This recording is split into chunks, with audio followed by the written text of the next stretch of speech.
Dievčatko trpí vzácnou chorobou s netradičným názvom Moja. Upchávajú sa jej cievy ako pri mŕtvici. Karolínu vzali na centrálny príjem, pretože jej strpli ústa, ruky aj nohy. Nebola schopná rozprávať ani chodiť.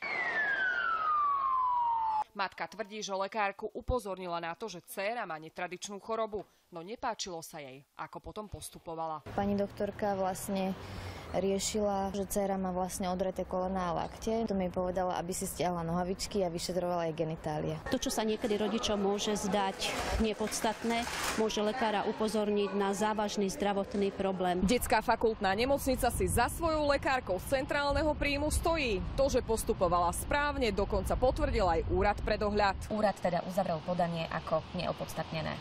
Takže podľa úradu je v poriadku, že 9-ročnú pacientku vyšetrovala gynekologicky najskôr pani doktorka.